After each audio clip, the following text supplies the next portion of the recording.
Well, we also have Ajay Bodke of Prabhudas Lilladher who joins into our discussion. So let's get him on board. Ajay, hi, good morning. Lots of stocks to talk about. So first, let me start off with some of the biggest movers of last week. SBI was clearly the stock everyone spoke about since it came out of the woodworks post its numbers and the merger of the associate banks. How would you approach that stock now? Good morning, Sonia. I think we are positive on SBI. I think post results, we have upgraded the target price from 240 to 300 rupees. We believe that I think as we go forward, the provisioning levels will come down quite significantly, and the merger of associate banks would add a lot of heft with the scale that the SBI would gain over the competition.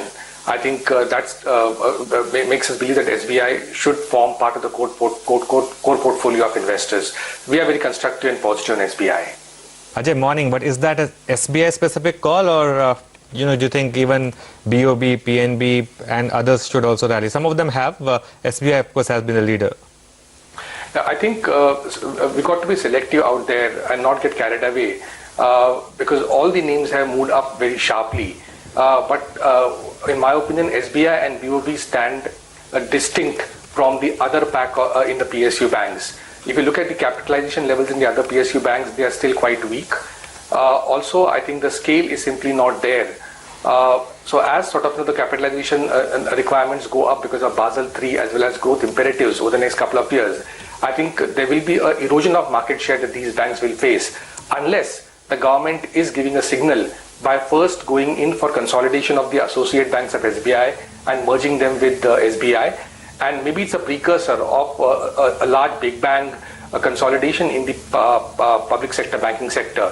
Now, if that is a call if investors were to take, where emergence of 3 or 4 large behemoths is what the government is looking at on the public sector banking space, then there is certainly money to be made there. However, fundamentally, if you look at the provisioning levels that these banks will have to endure over the next couple of quarters, I would still be worried into jumping into some of these names which already have moved up very sharply.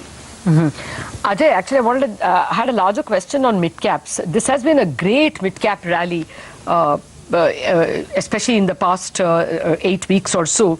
But there are some of the favored mid-caps which actually have underperformed. For instance, Ashok Leyland, to some extent even Bata or Jet Airways. Where will you look for value? In your comments on these stocks, and where else would you look for value in mid-caps? Yeah, Lata, I think on the Ashok Leyland case, I think the stock was a darling for investors for nearly a year and a half.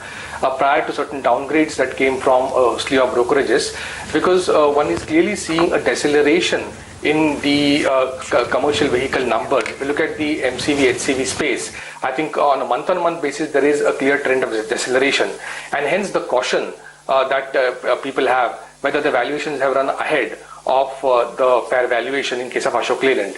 In case of Jet Airways, as also in case of SpiceJet, I think again the fears are that both the companies are operating at optimum capacity utilization.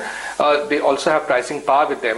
So what next? I think it will basically entail adding new capacities, and which will entail capital expenditure. So I think in both these cases, the market seems to be taking a view that almost all the positives have been priced in.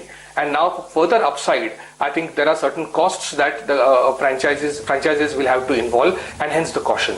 Okay. In fact, Ajay, I wanted your views on how to approach Infosys. Is this a great time to be buying into this stock as a long-term investor, or is this, a phase which may see lower levels on Infosys, and you will get perhaps better opportunities to buy over the next few months?